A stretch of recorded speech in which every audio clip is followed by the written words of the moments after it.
bien la rentrer à l'intérieur de la jambe, plutôt que de la passer par-dessus. Au niveau de la...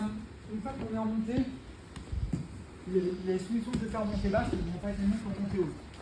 Donc pour l'instant, en montée basse, la première qu'on va faire, okay.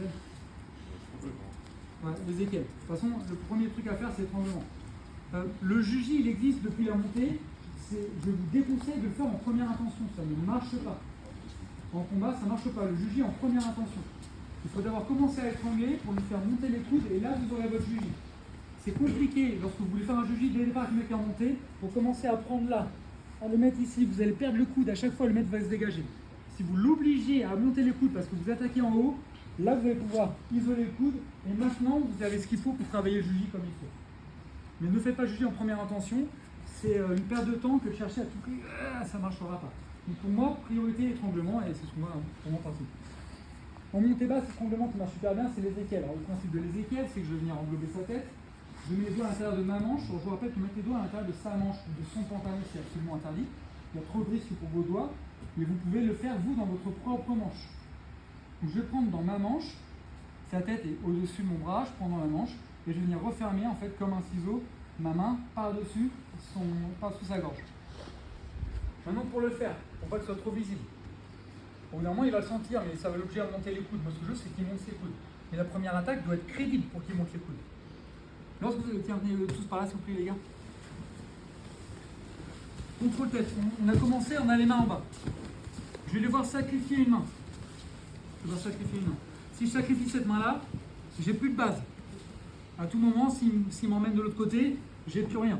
Ça, je le sais. Donc, ce qu'il faut savoir, c'est même lorsqu'on fait le cross-choke ou autre, tous les étranglements, quand j'ai besoin de contrôler la tête, je vais déplacer mon poids du côté où j'ai ma main encore qui est libre. Si je mets mon poids de ce côté-là, il va me renverser. Donc, dès que vous avez pris contrôle tête, vous déplacez votre poids de ce côté-là. Mon poids étant de ce côté ici, il aura du mal à me faire tomber de l'autre côté. Lorsque vous avez posé votre main et votre poids, vous allez poser votre tête pour l'obliger à regarder le plafond. Ce que je veux, c'est faire ça, devant sa gorge. Si jamais il regarde ma main qui est là, je tourne la tête, ici, ça va être compliqué. Je ne vais pas pouvoir, son menton il est serré. Je veux qu'il regarde le plafond. Donc, un côté, j'ai mon épaule qui bloque, et l'autre côté, c'est ma tête qui va venir le faire regarder le plafond. Donc, on est vraiment entre épaule et tête. Je prends la manche, je viens commencer à placer mes doigts, et ensuite, je vais rentrer mes doigts sous sa gorge. Donc, je rentre dessous comme ça en flottant sous son menton. Je rentre sous le menton. Et en même temps que je rentre, ma saisie manche, je vais la rapprocher de sa gorge. Là, je suis trop loin ici, mais je suis obligé d'aller là pour prendre les doigts dans ma manche. Et en même temps que je vais rentrer ma main, mon coude va se décaler et je vais tout amener le long de sa carotide. Contrôle, je place mon poids, je place ma tête, main, je ramène mes doigts, et ensuite mes doigts ils vont rentrer en même temps que mon coude avance et que mon autre coude recule. Une fois que je suis placé, je vais venir fermer, ma main qui est rentrée, elle va aller vers le bas. Alors quand vous le faites, n'ayez pas cette idée de ça, comme j'ai montré tout de suite pour fermer l'espace. Quand vous le faites, votre main, elle doit rentrer le dessus de la main sous le menton, vous rentrez sous le menton et vous venez faire le tour de sa tête. Super important.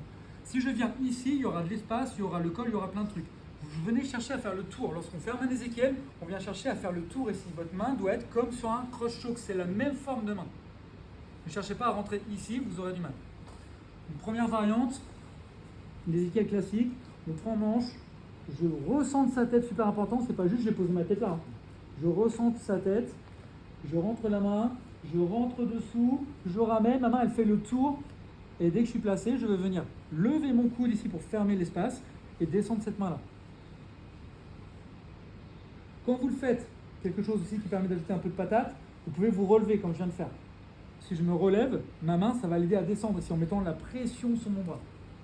Si je le fais ici, je peux faire un peu plus. Si je le fais en me levant, là je vais avoir plus de pression. Ouais. Une question, est-ce qu'on peut faire la même technique sans qu'il monte? Alors, ça se fait. Il y a une autre variante qu'on va voir avec le poing et ça se fait plus avec le poing. Venir chercher ici sans kim avec le vrai ézéchiel, c'est pas facile, mais ça peut se faire avec le poing, on fera nous tout à l'heure. Au lieu de prendre par-dessus, on vient prendre le poing. Et ça se fait ici. Autre chose, un truc qui marche bien, on a souvent besoin, notamment quand on passe la demi-garde ou autre, Si jamais je prends mon bras-tête, je suis en demi-garde, je prends bras-tête ici, ou même du bras, peu importe, et j'ai besoin de recentrer sa tête. Si vous le faites avec le côté de votre tête, ça c'est un truc que j'ai vu l'année dernière et qui est vraiment ça change tout, c'est compliqué de redresser sa tête ici, tête contre tête avec la tête, avec le côté de la tête. Alors si vous regardez derrière et vous faites avec le derrière de votre tête, là c'est vachement plus fort. Dans les équerres, c'est la même chose. Regardez quand je me place, lorsque je place ma tête et qu'il regarde et que j'ai besoin de me faire recentrer, je ne vais pas avec le front, je mets le dos de ma tête, le derrière de ma tête et là je recentre. Et c'est beaucoup plus fort. Vous regardez votre main, vous ne regardez pas le tapis. Ça c'est extrêmement fort. Et ici on a vachement plus de patates en relevant pour pouvoir placer les mains. Ça c'était pour le petit tips pour les gradés, si jamais vous ne saviez pas. Essayez, hein, le gars il tombe bien la tête, avec le dos de la tête c'est vachement plus fort que d'essayer de pousser comme ça, comme on fait souvent pour redresser sa tête. 1, 2, 3.